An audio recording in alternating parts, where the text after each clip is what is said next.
Namaskar. Delhi P. Sunder Rajan is an illustrious violinist and vocalist. He is now here with us for an interview. So I hope he will have recollections of his life, his career, both as a violinist and also as a vocalist. So let's listen to him. Namaskar. Namaskaram, sir. Namaskaram. So, just before going into the questions of music, I would like to ask you your family background and how did you come to the field of music? As the usual traditional questions, yeah. Right. The conventional questions. Yeah. Sir, basically I was born and brought up in New Delhi. Yeah. And my mother, she was a musician. And I mean, she did not take up music like in a profession or anything like that, but she learned and she used to sing very well. And in my family, like, you know, my father's brothers and sisters, everyone was into music somehow. So music was naturally there. It was like, it goes without saying kind of thing. So then my mother only just said that, you know, he should be taught some music, definitely. And that's how it started. And because I was so fortunate, lucky that my guru, Sri Janakiraman sir, Pudukkottai Janakiraman sir, was also there in Delhi because he was from Pudukkottai, but he had come to Delhi to join All India Radio as a staff artist. So then another coincidence was that his son and my mother used to teach in a school there in Delhi. So he was in my mother's class also. So somehow everything sort of gelled, and I was lucky that, you know, my mother somehow spoke, and then I started learning from Janakiraman sir. And during those days, you didn't have a connection directly with Chennai, yeah? No, not in those days, because anyway the family used to come even during our vacation times. Okay. We used to, vacations is the holidays time, we used to come to Chennai and that kind of thing. But nothing like everyone was here in Chennai only.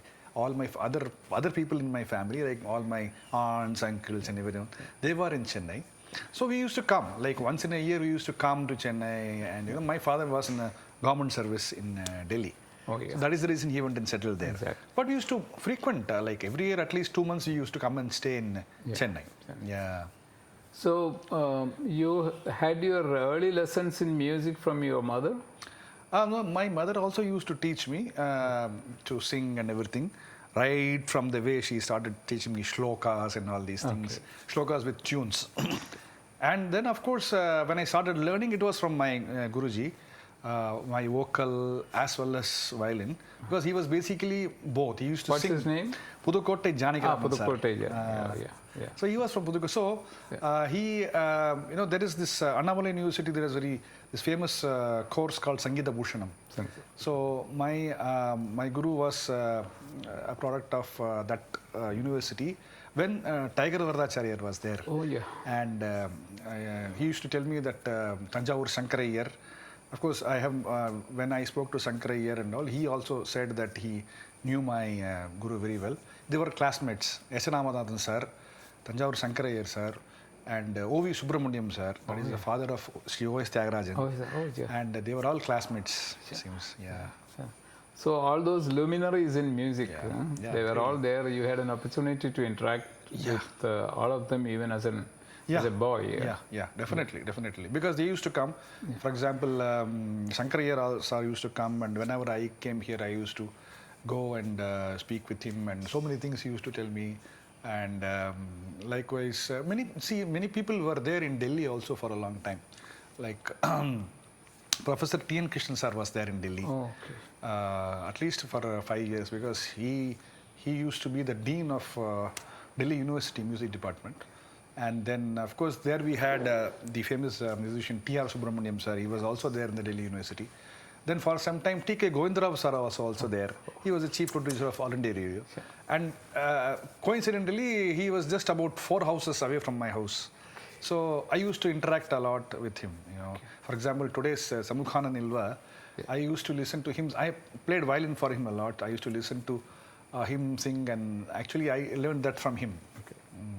So you had your academic education also along with the music. So how did that go? It went well. See, the thing is that always I was more inclined towards music. That much was, came to the fore when I was probably in my 10th class or anything. But after that, I did my graduation in science, chemistry and all. And then I also went on to do my BA in subjects like sociology, public administration and political science. But all along, I was more inclined because I even used to miss some of my exams and come to Chennai for concerts. So much so that all the arrears examinations piled up in the end when I had to complete. So it was a good thing. So as good luck would have it, our school was just 2 minutes away from our house. So, and the timing was also convenient. So that is what I used to feel, that nowadays things have become so clustered that it's so difficult for youngsters to concentrate, so to say, on music. But for us, our school used to start at 10 o'clock only until 4 o'clock in the evening. So I could go leisurely. When the school bell used to ring, only then I used to start in my house and then go. And till then I used to practice. And it was a very disciplined life because my mother and father, both of them, used to make sure, as any parent would do, to make sure that this fellow just practiced well and all these things. Those things were going on like that. So your entry into the field of art was as a vocalist, or you had your debut in maiden performance in music or so? Vocal music? Yeah. Actually, it's a very interesting thing because my Guruji, he used to sing very, very, very well. And of course, the thing is that my training itself, even when I learned violin, and that is the best training many people have told me, and of course my Guru has told, that after a certain time in the violin, when you are conversant with the techniques of playing, after that, he never used to keep the violin and make me play with the violin. He used to sing. So all the patantrams and everything we used to learn was by singing. Then I had to sing it also. And then because he didn't like the idea of that, just saying that, there was a saying going that violinists, do they know the sahityam kind of thing. No? So he made sure, that extra sure that, I should know the sahityam, I should know the pronunciation, I should know the context in which the particular song was composed, and all these things were part of the training. So actually I began as a vocalist. So I used to sing, and at that time it used to be that, in Delhi itself also had a lot of musicians there itself at that time. And periodically, a lot of musicians from Chennai used to come and perform. Yeah. I've heard that, of course, I have not seen that. Even Madhur Muniyar and all these great people have performed there in Delhi. Regularly, they used to come. And when I started playing, after some time, I started playing, and all these musicians from Chennai used to come. So I was fortunate that everyone would, all this sabas and everyone. At that time, I was already playing quite a bit, violin also and singing also. But somehow more I was playing violin. So they would ask me to play for them. And I started playing, and slowly that got registered more.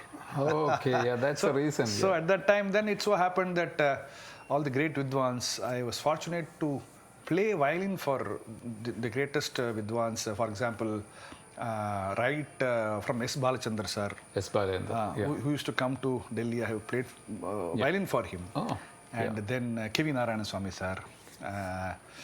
D.K. Pattamal, D.K. Jayaraman sir. Oh, great. Yeah. And then, of course, Flute Ramani sir.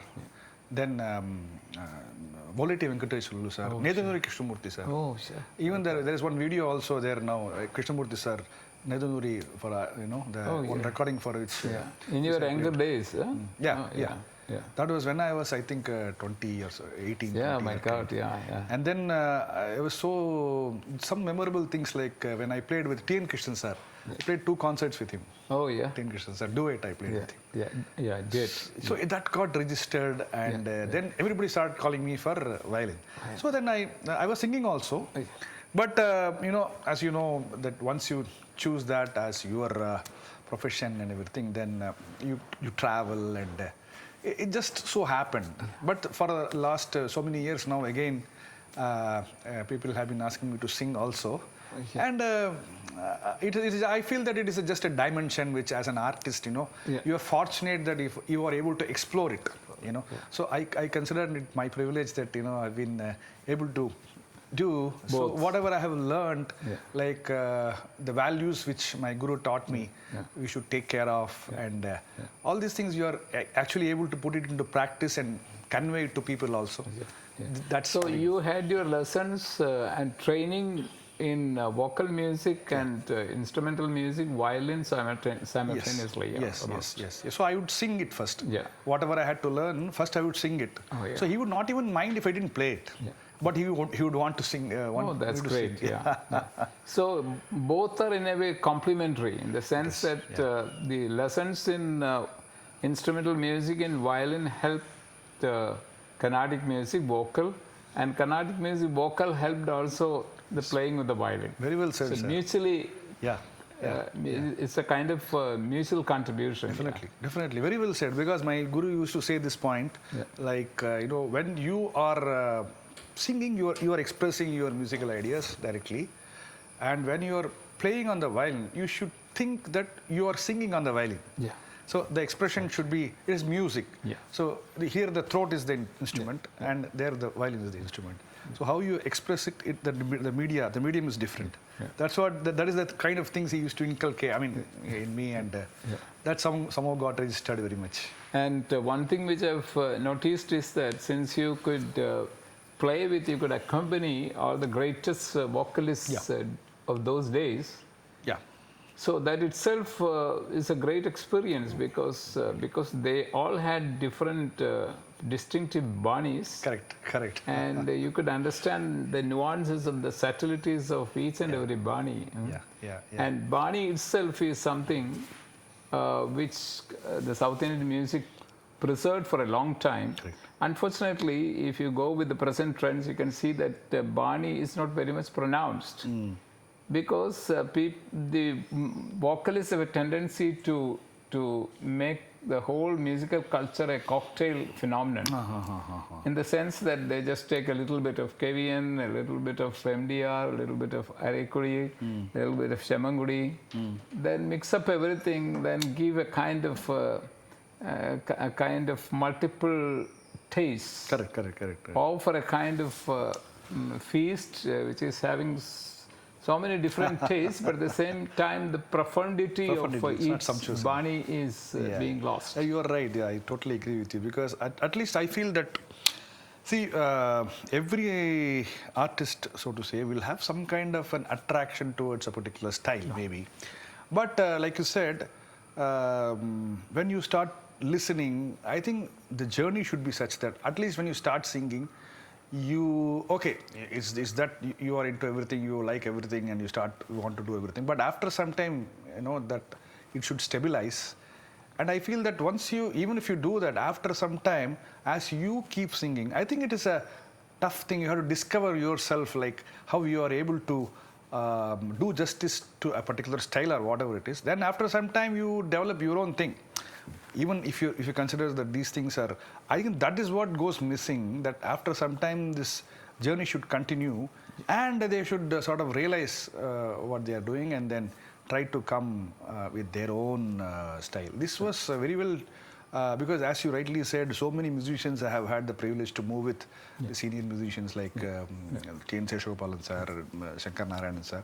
Shankar Narayanan sir used to tell me that even though you may have some attraction for some artist or some musician, after some time you have to be on your own. You have to come up with your own path. That's what you told me he also did. So these people are great source of inspiration for us. So what was your experience playing with T.N. Krishnan?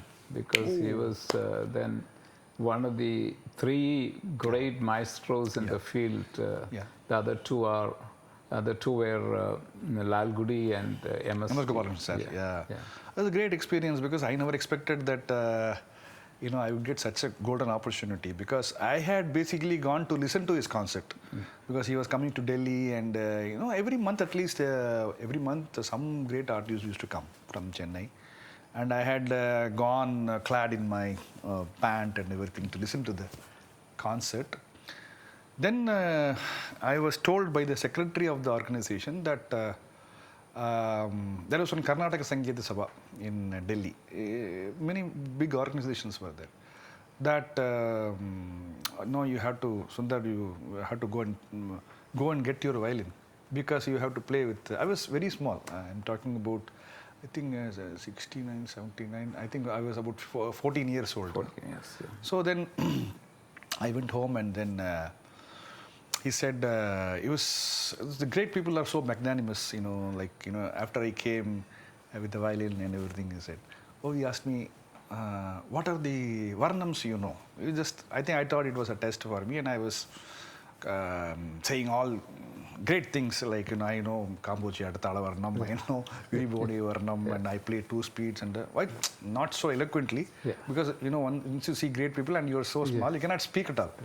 So then he asked, you know Mohana Varnam? You know Kori? I said, yes, sir.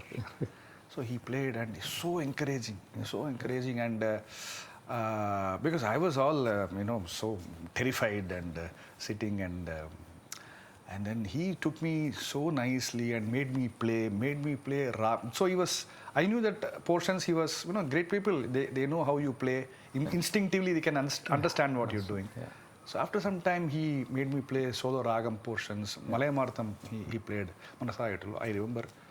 After that, it was a full house, and audience clapped and everything. It was, and then he made an announcement saying that, openly praising me.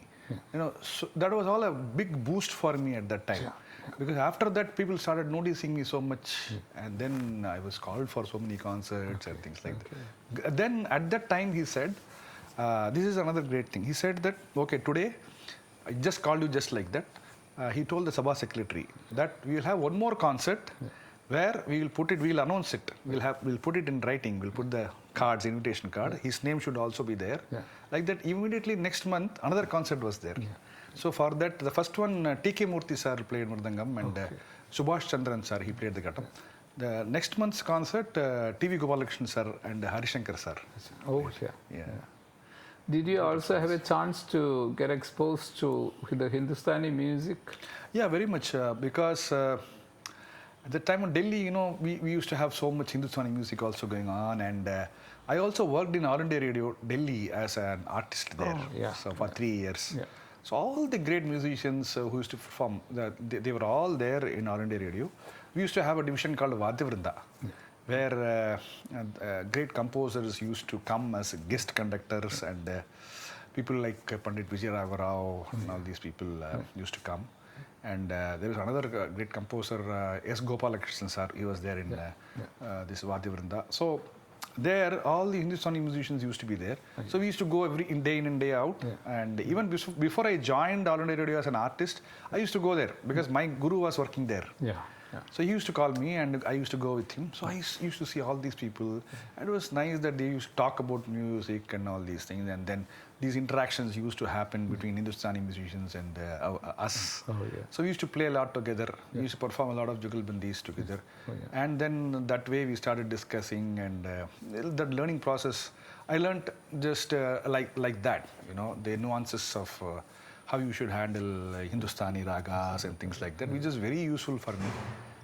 But when it comes to the treatment of the kritis or the kirtanas, there is a difference between very much. There are many differences between the Hindustani, correct, sir, the lyrics of the sahitya of the Hindustani music and that of the Carnatic music. And also the kind of emphasis which we give. Correct. Very true. Very true. So, in what way did you find it interesting, in the sense that did you incorporate anything from the Hindustani instrumental music or vocal music to your career? Yeah, definitely, sir. Because it's a great point. Because I used to feel that I got the best of both worlds. Because in our system we have the strict discipline of adherence to the Padantaram, and so many varieties of compositions, composers. We could even today, everyone we can just keep on learning, and it won't end. It's already the compositions are so much, and such wonderful compositions, such treasures we have. And that I thought was a great thing. And you can learn the language. You can, so many languages, you can learn some Sanskritam just by trying to correctly learn the compositions. You can learn Kannada, you can learn Tamil, you can of course learn Telugu and everything. So that I thought was a big plus point, and having been exposed to that kind of strict system, strict as far as the learning the Kalpita portion of it goes. But at the same time, we have this Manodharma section, which can get as creative as you want to, conforming to the framework of the system.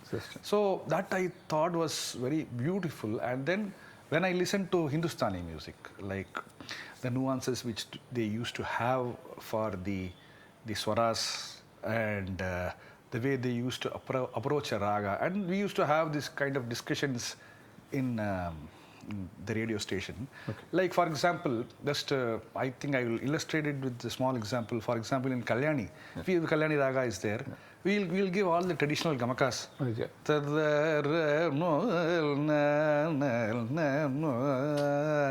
Like that is our way of singing.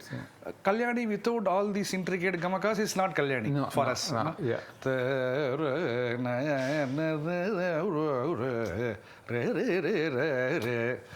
Todi, you have to do this. So they used to, we used to have very fruitful discussions. Like how are these swaras which you are playing, when you say ga, so suppose this is sa, the sadharana gandhara should be sa re ga, but they used to talk about it. They used to say when you are saying sa re ga, but you are singing ga, not on ga, sa re ga. Sari ga ga ri. So that is not in Chatushriti Rishabha, or that is not in Sadharana Gandhara. So that they are very much, they respect that kind of thing by which we have the concept of Anuswaras. And of course the 22 Shrutis concept is there. So how we handle a note, by virtue, certain notes are not even there as notes themselves. No. Just by virtue of movement between two notes, another note emanates. So, Sari Ga. So this is just a movement between Madhyama and Chatushriti Rishabha. So that is our Ga. So these are the things which they used to find very interesting. So how are you doing this like this? So they used to talk, and then I used to ask them initial talk just to get to understand the system those days. So then use this Sari Ga Ma Pa Da Ni Sa Ni Sa Sari Ga Ma Pa Da Ni Sa Sari Ga Ri Sa Da Pa Ga Ri Sa.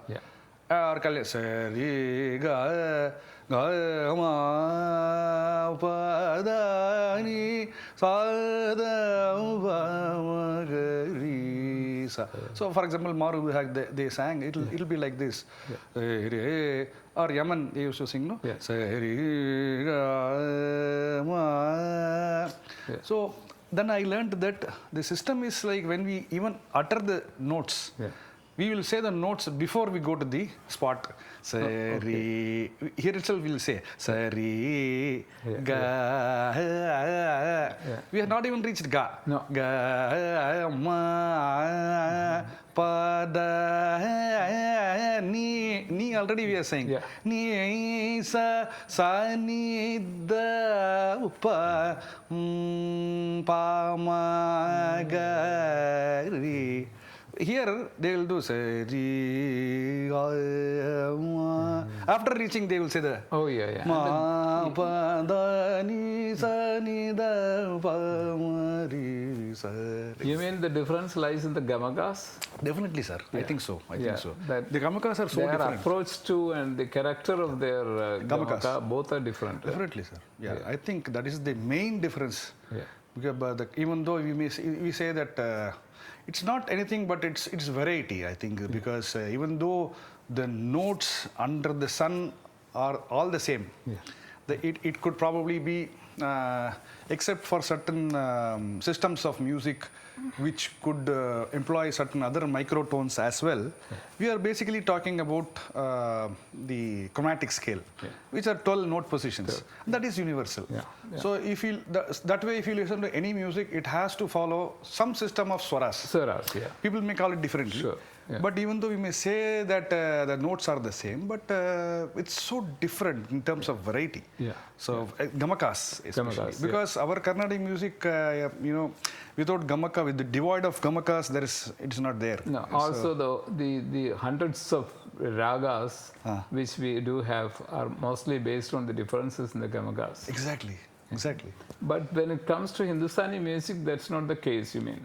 Hindustani music, they have other methods of differentiating between the ragas, because certain things which we have in our system, they probably, even the certain ragas, the movement itself can distinguish the ragas, and they call that the chal and the way it goes.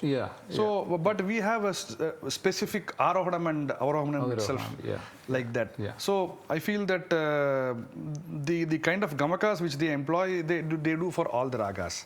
But the way in which they approach the root of singing the arohanam and avarohanam, it's so different. It's so different, and the tala constraints, which we have very much there in the Carnatic music. Right.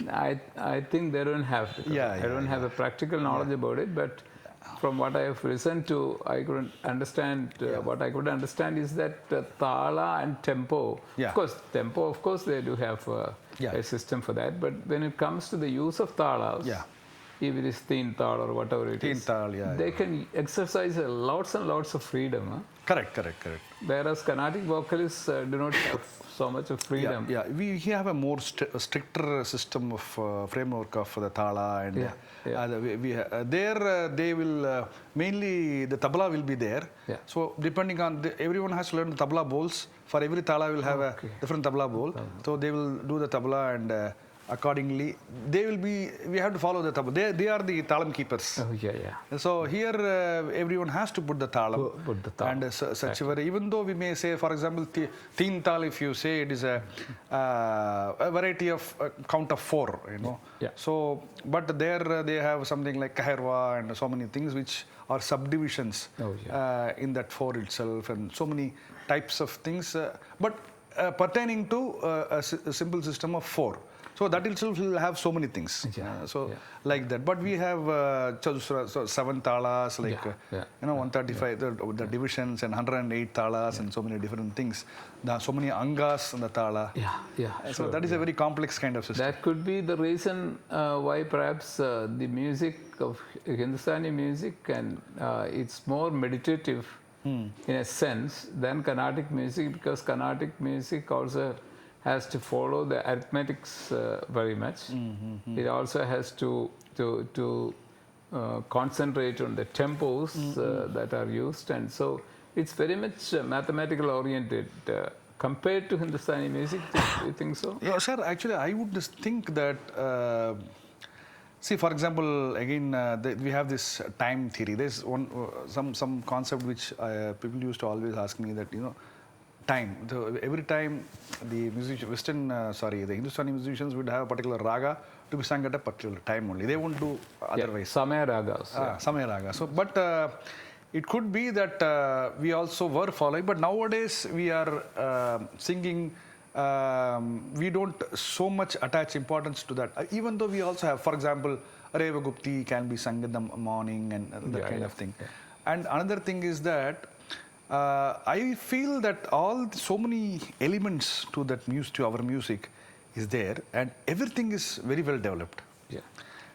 So I think it is the responsibility of the artist to choose and convey to because after all, when we are performing on the stage, it is the duty of the artist to convey to the audience what it's all about.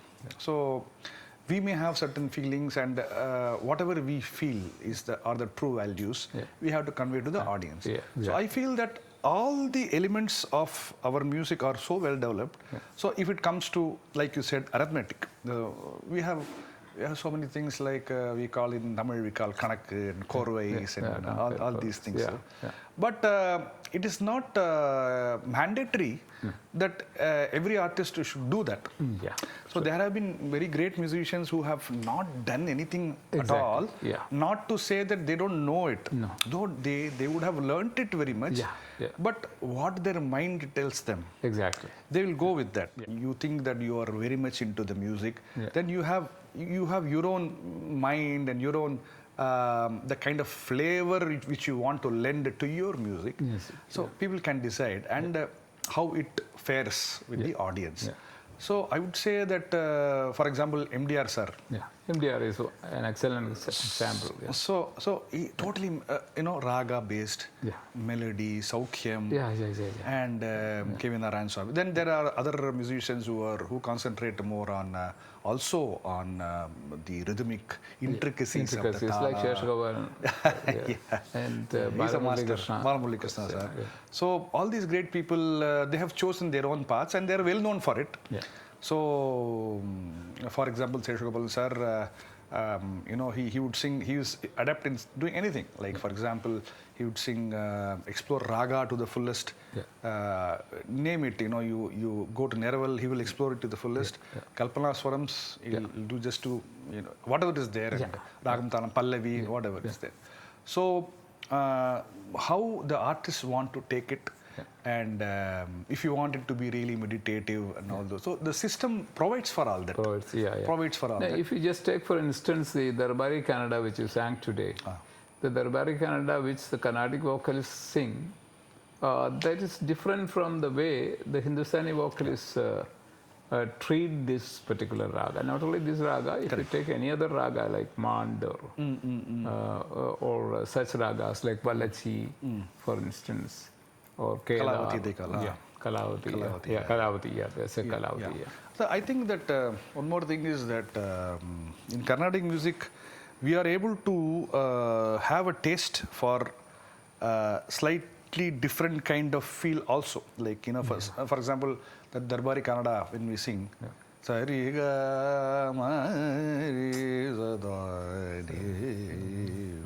we like that also. Our audience also like that, and we like to take it like that. So when we want to explore it like that, I feel that you should give a little bit of that also. Again, there are musicians who would totally not want to do it, and there are musicians who are okay to do it, who like doing it. For example, Volati Venkateshwarlu sir, he used to sing so brilliantly, and I have heard people saying that he used to sing that Hindustani bhajans and everything so well. At the same time, they sometimes miss the fact that he could sing a Devagandhari, a Suruti, a Dhanyasi, and all so beautifully. So whatever he chose, he would do it to the fullest extent. And the Carnatic portion of it would be totally Carnatic. And then, for example, M.S. Gopalakrishnan sir, he was well versed in both styles. But whatever you are doing at that particular time, he would do it. So great people, they have done it like that. So I am inspired more by that kind of a thing. So when you do something, so that is why if you had noticed in today's concert also, I like to do so. When I sang Darbari Kannada, after that, yesterday I sang some Bhageshri, and then I sang Dhanyasi. Dhanyasi, So then today I sang Darbari Kannada and Begada. So I'm always thrilled by this concept that music is music, and when you want to do something, you have to do it the way it's supposed to be, to the fullest classical idiom of it. That is the thing. That's true. That is something which you learned through observation, through your experience, by performing with the great artists. Exactly. So I have performed with all the great people, and the way they used to express their thoughts, and how we are supposed to, be in that zone when you are doing that particular thing. Yeah.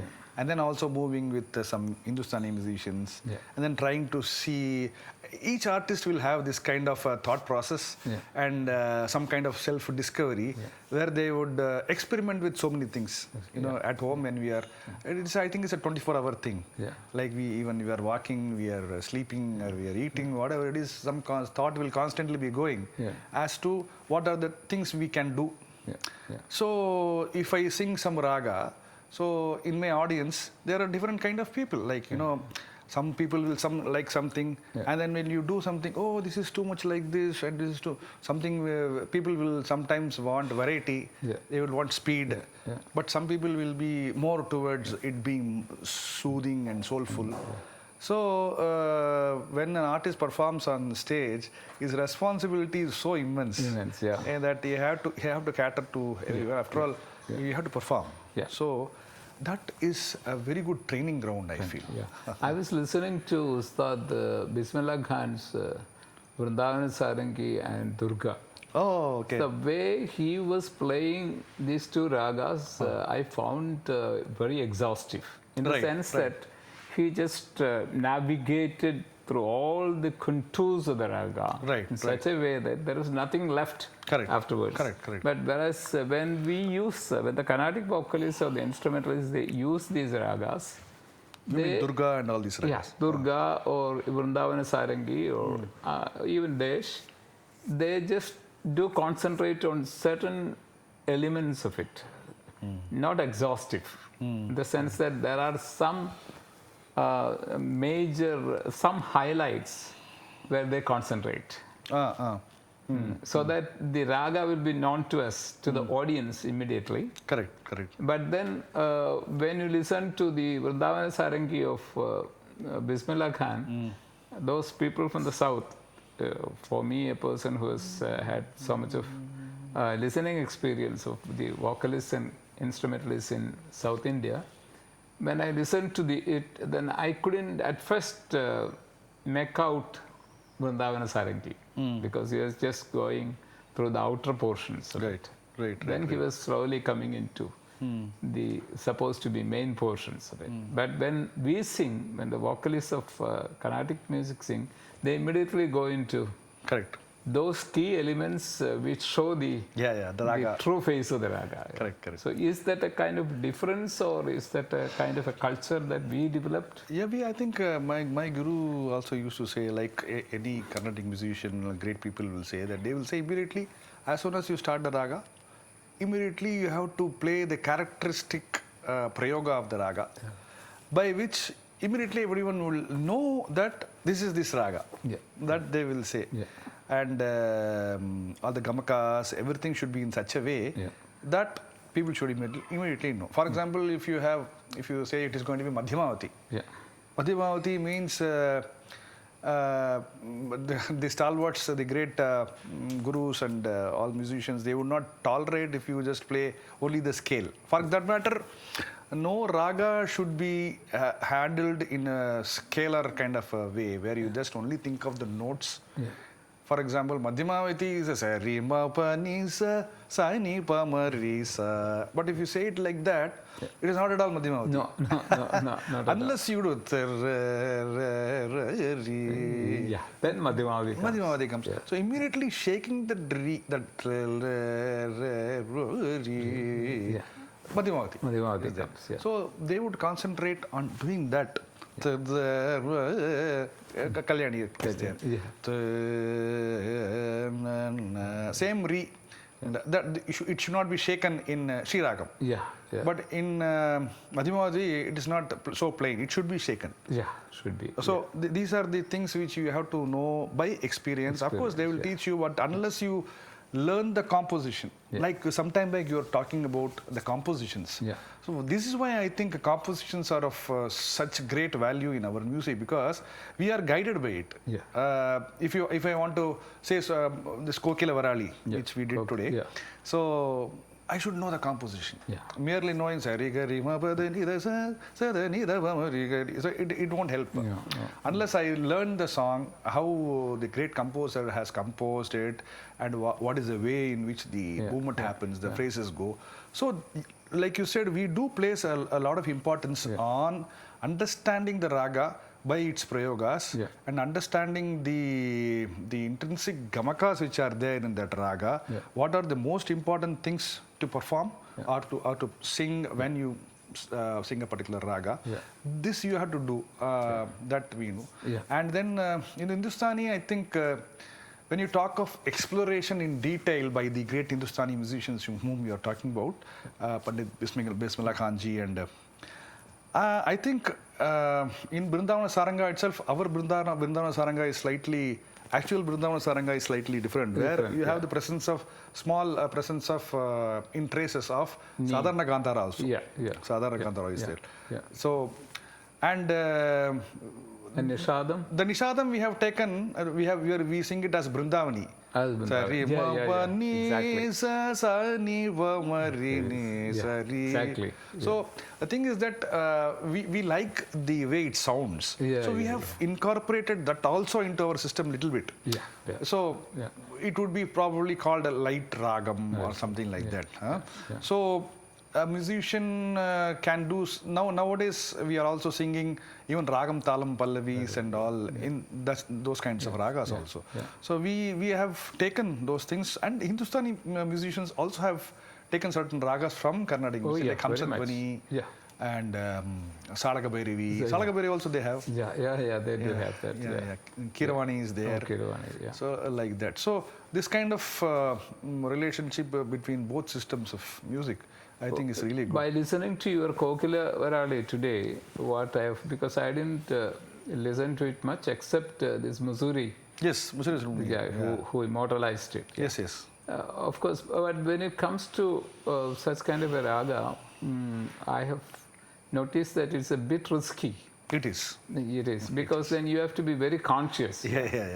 You cannot sing that particular raga or the kirtanam or the kriti in that raga spontaneously, because you will have to address so many different questions with regard to crisscrossing to different swaras. Correct. So that is the thing, when you have to think about the landmarks, which are landmarks and the landing marks, I can say that. So which are supposed to be there in the raga, that you have to keep on singing. For if you just think about the complexity of the raga, you can never sing the raga. So it's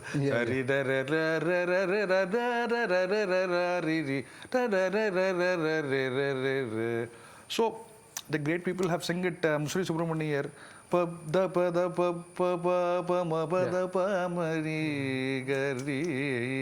So such a complex raga made so simple because of their familiarity with the ragam and the way in which they have approached the ragam and have probably would have sung it so many times. And the density of their instinct. Definitely. So to make it sound as if it's just something which like a Kalyani or exactly. So the way in which they approach the swarams, Riga Gari Rima, Riga Gari Rima, Padani da ni ni da da pa pa da pa pa da pa pa pa ma pa da ma da pa pa mari. So even though it is ma pa ma ri ga ri, so he at that time he is only exploring pamari. So that is the area where he's constantly keeping his attention on. So that portion will sound very simple. Then pa da ni ni da da da pa da ni da da sa. So you have to go from da to sa. There is no other way. But he's not making it sound as if it is some very tough thing to do. So that kind of feeling, we have to get it by experience, by practice and learning the composition. And that is how it comes, I think. How did you practice this Kokila Varali?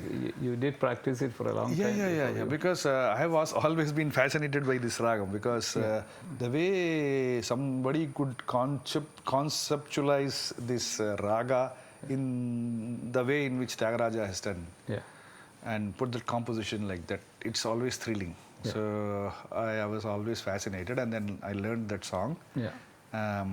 Then I have, of course, heard Musli Subramanian and how he has sung it. Then I sang it, and then tried the swarams and explored the ways in which he has made it sound like that, and all that, as every musician will do. I know, probably. yeah. And when did you take a decision? Yeah, just apart from music, when did you take a decision to shift from Delhi to Chennai?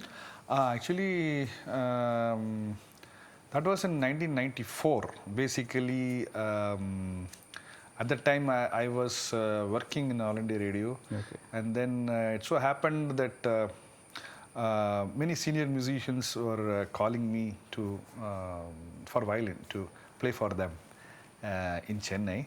So I used to have a lot of concerts, and a lot of musicians have encouraged me, and they used to tell me that, what are you doing there? You should come here. And because at least if you are somewhere in the south, it's okay, but you are sitting somewhere, and so many concerts are there. Now is the time to, then I also used to feel that 90% of the times I used to be in Chennai. So even being there, that is the time. Like 1994, I was also working, and then I quit the job, and then I came here, and at that time I used to have a lot of tours also. That was the time I was starting out, US tours and things like that.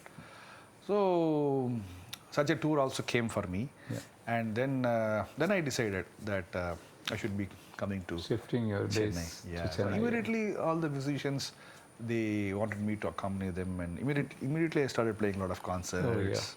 Like that, it just gelled, so to say. And you do solo violin concerts too? Yeah, I do solo violin concerts too. Along with any others, as duet or just? Yeah, sometimes some of my students, senior students. So I have been also now teaching for almost more than 32 years actually. That is teaching violin? Violin and vocal also. Both? Both. Oh, okay. So I have some students who are already performing and things like that.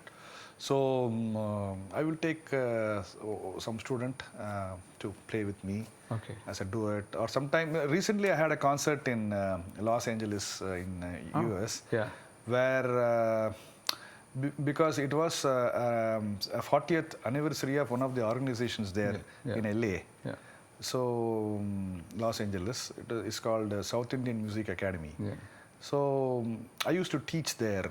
I still go and teach. I began teaching there. So I had some 25 students on the stage playing a concert. So we rehearsed for it a bit, just one day. Rehearsed, and then we presented a concert. Do you feel it is a challenge to have both simultaneously?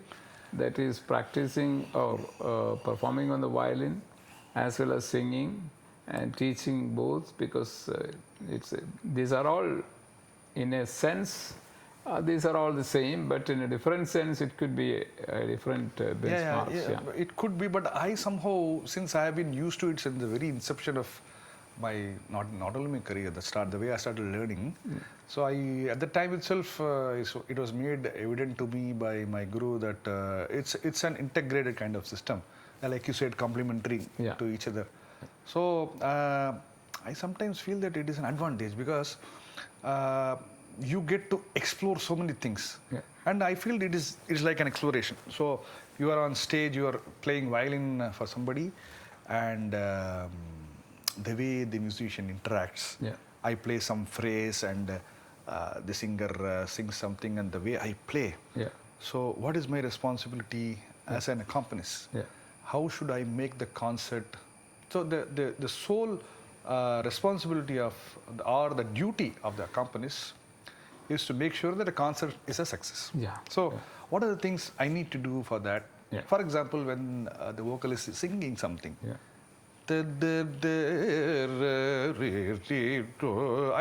I'm here, I'm just putting sa. Suppose the vocalist, immediately if I start playing together, so it will hinder his or her imagination. Exactly. Like that, only sa. then he will be enthused to sing more Exactly. things. So Yeah. I should be helping the artist do that. Yeah. So these are very, very sensitive things which you learn when you accompany. And this being in your mind, when you are the vocalist, Yeah. you can understand what the violinist is doing. Even at times when there are certain things you want it to be done differently, there may be times, Yeah. So it's a very, very dynamic thing. Yeah. So then how to adjust that and sing differently and see what is the best way in which I can make it more comfortable for both of us. Yeah. So these kinds of things I think you can explore. And teaching also the same thing, because I can look at this from both sides. Yeah. So this is what I tell my students also. Most of my students also sing and play violin. Oh, yeah. Of course, they play certain things which are distinctly meant for instrumental play also. Those things also I teach them, and I tell them what you are supposed to do and when you are supposed to do it. When you are playing violin, it's a different thing. And you can explore a lot of instrumental things in the violin when you play. But those same things, when vocalized, won't sound good. No.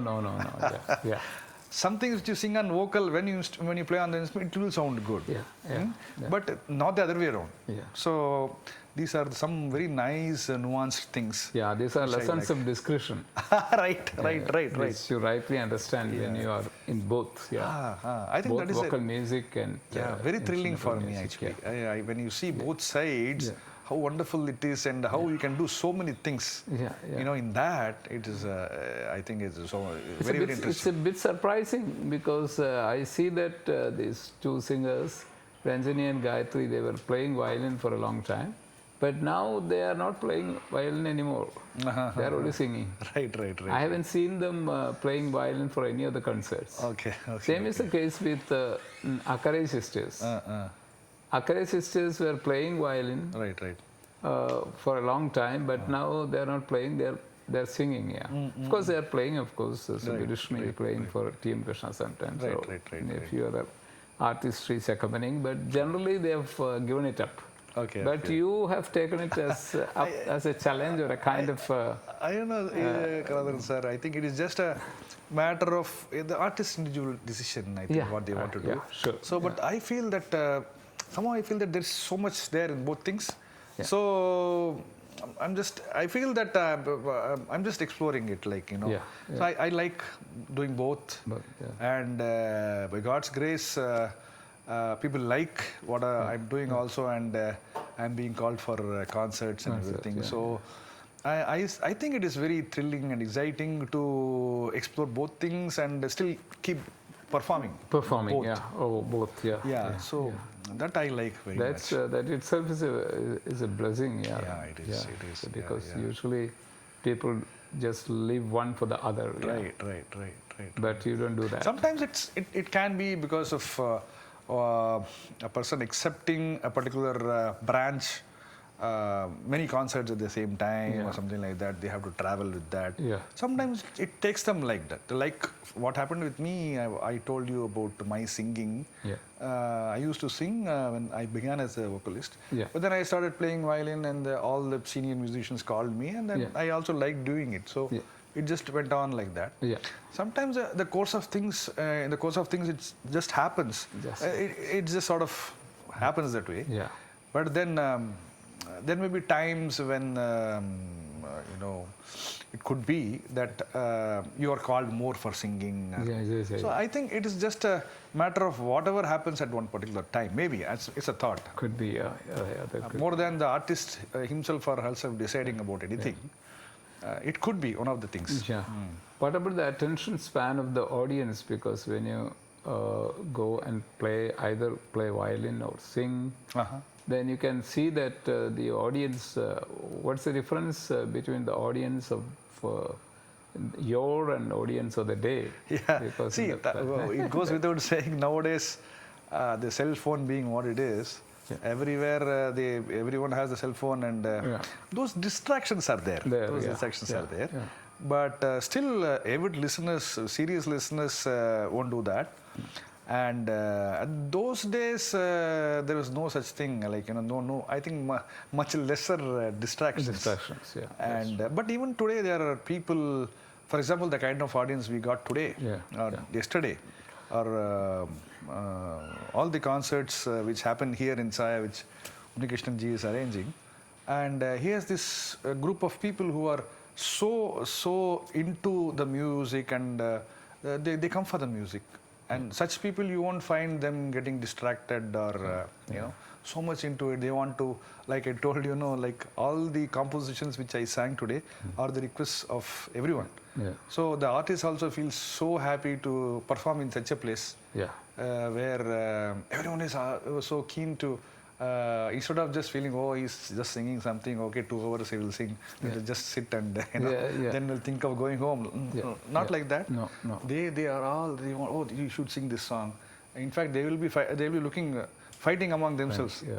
That kind of a thing is so encouraging, and all the choices were such classical items. You know, not just like some item at the end or something like that. They want the main ragas, they want Varali, they want Kedar Gola, that kind of thing, you know. So even the artists, they will have to decide, because they have to make the concert successful. That day's concert is successful or otherwise, just by the reaction of the audience. For the artist, he or she may feel that, oh, that's good for me, I sang well, but the response from the audience may not be there, because those audience probably want something else. So he'll be thinking of singing Varali or Yadukula Kamboji, Swarajit Bhairavi, Ambaka Makshi, and all these things.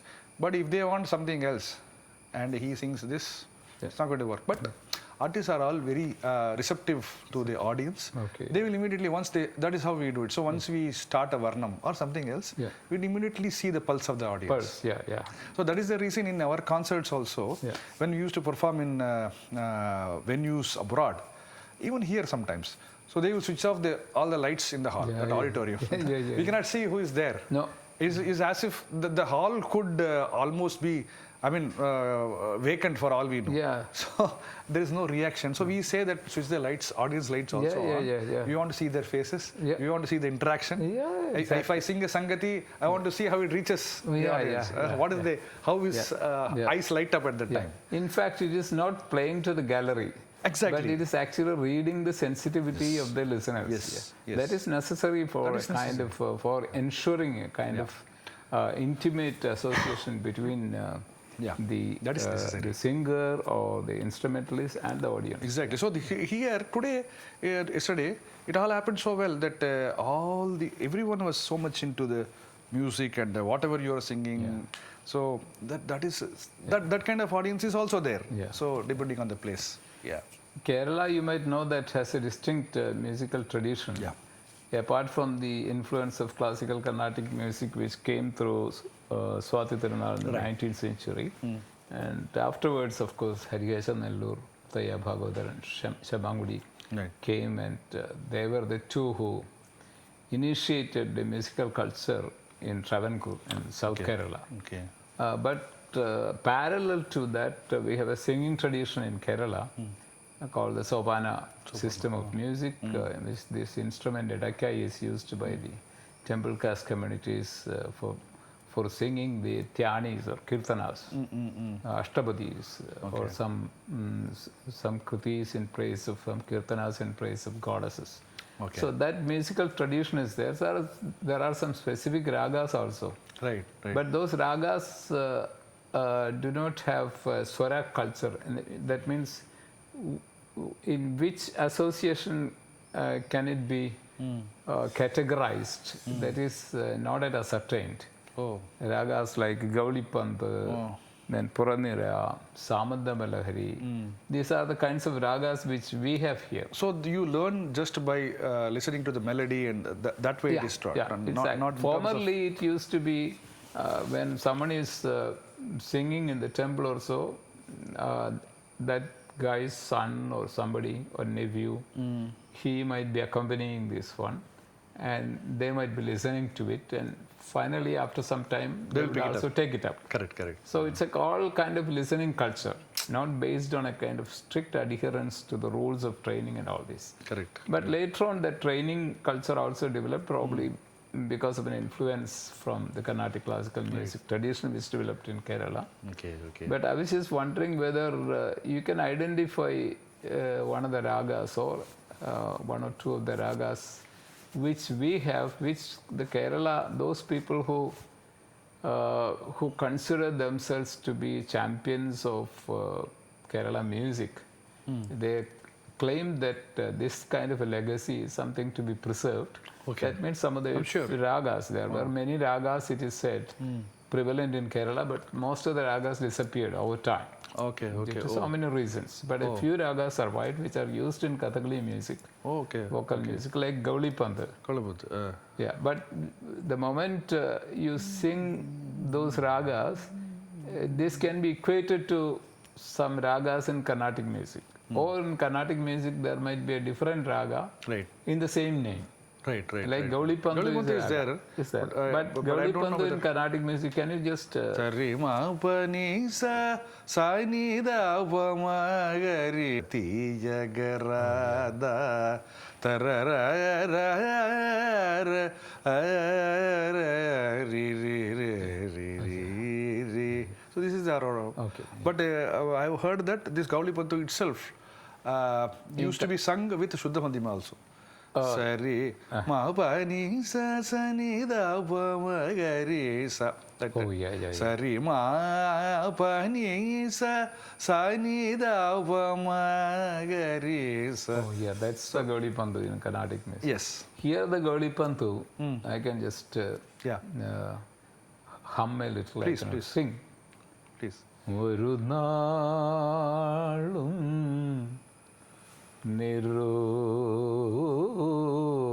നിരൂപിതം അല്ലേ ഉദന്തം ഉദന്തമിതൊരു നാളും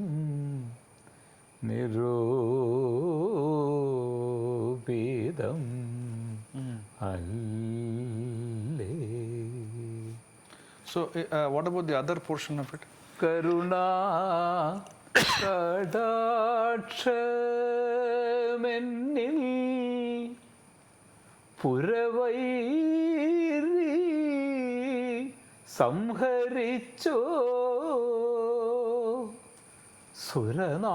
സുരനായക വരത്തിൻ പരിണാമ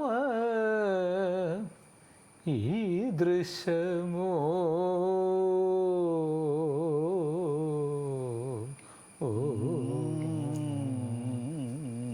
I haven't sung for a long time. Oh, you're singing well. Very good. Yeah, that is a landing. So then how high you go? Do you do that? How do you do? So please do once more. Karuna കടാക്ഷമെന്നിൽ. So it seems like something like a Saveri kind of a thing. Oh, yeah. But not exactly. Not exactly, yeah.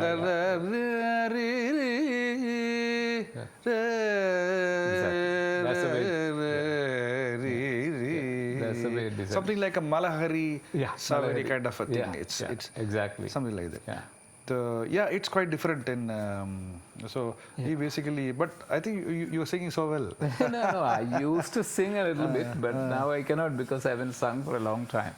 So I lost my You have connection. that expression so well.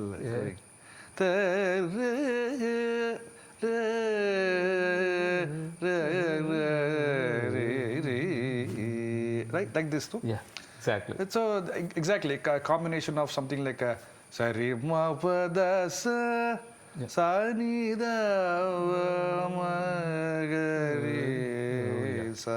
Yeah. Notes are like that. Like Notes that, are yeah. probably what you Saveri and Saveri Malahari, notes, yeah. Malahari kind of thing, but the way of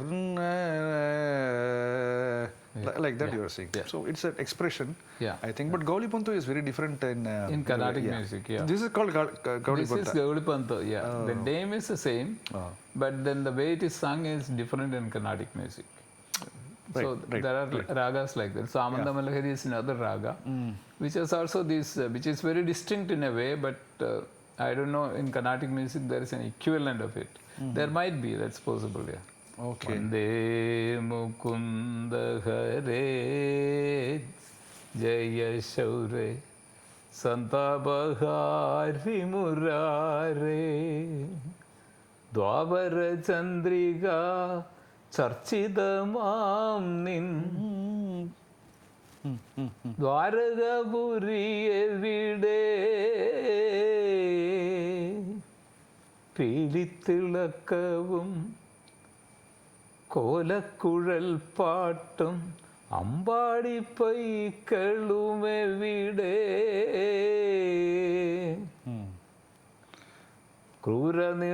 ക്രൂരനിഷാദശരം കൊണ്ടു നീറുമെൻ നെഞ്ചിലെന്നാത്മപ്രണാമം. This is so it seems more like a particular kind of melody which you have. Exactly. Exactly. Yeah. Right. So this is called this is called Samandamalahari. Samandamalahari. Okay. Yeah. Oh, okay. But this is not there in Kathakali, but it used to be there in the musical genre of Kerala. Oh, okay. So more or less it seems to be like a particular area of the section of the raga covered. Yeah. And so basically you have to sing this only. This is what is Samandamalahari. Exactly. Unless you sing this cannot be Samandamalahari. No. Okay. Yeah. So, that melody. Yeah, it's melody and it's it cannot navigate beyond this. Beyond this. Yeah. Okay. So one thing which we can notice is that it has got a distinct flavor. Yeah. That is there, but at the same time, if you repeat it for after 5 minutes or 10 minutes, then it becomes quite repetitive. Yeah, because unless you sing it, it cannot be that. So you have to sing that only. Yeah. So there is both a possibility and a constraint. Correct. Interesting. With all these ragas, There are some ragas like that, probably. Not so much of a constraint, I would say, but certain things you have to do. Yeah. And unless and until you do that raga won't come. No. So,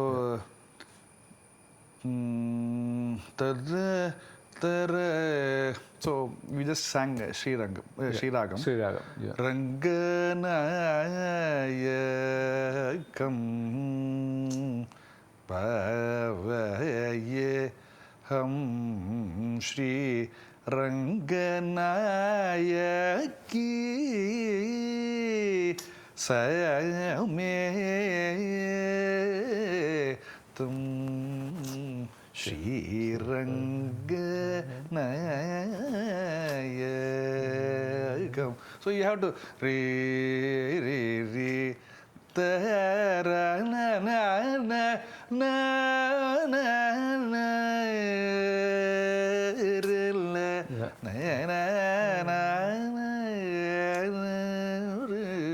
Unless you do this, you won't get Nayaki. No, you won't get Nayaki. So we have to keep on playing that. That one, yeah. So and we have to see how nicely we can do it.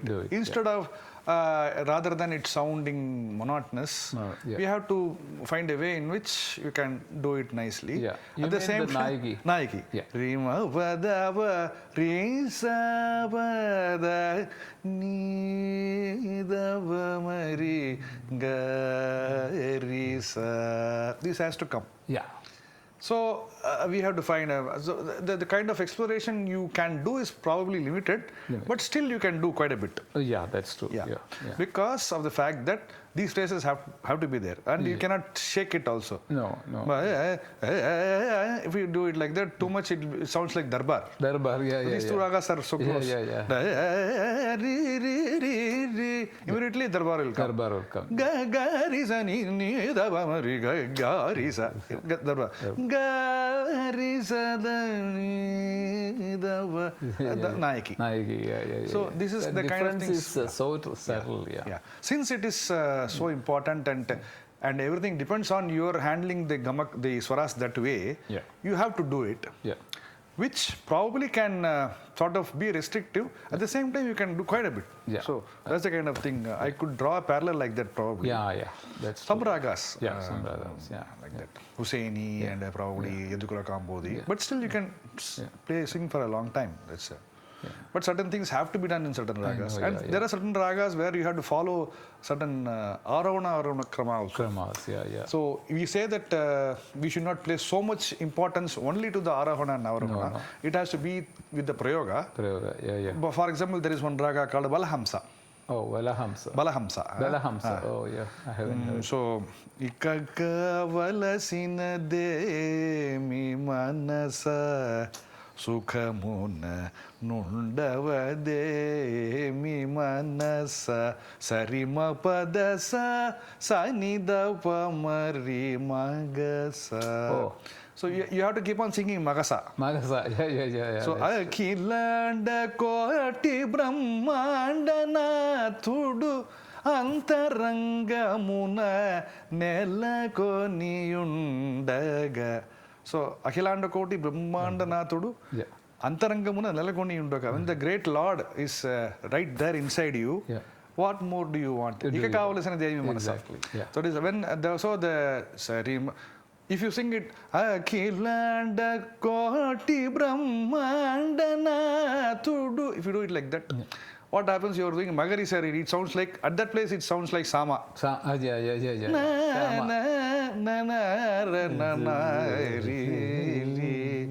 Sama. So there you have to be careful. Yeah.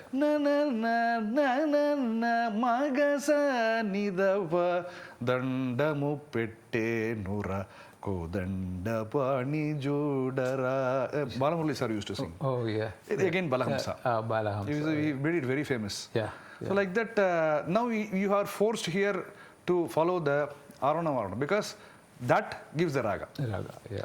Kiranavali, there is one raga. Kiranavali, yeah. Sapa Magarisa, Sari Gama Pada Nisa, Sapa Magarisa. You cannot do any other notes between Sa and Pa. Yeah.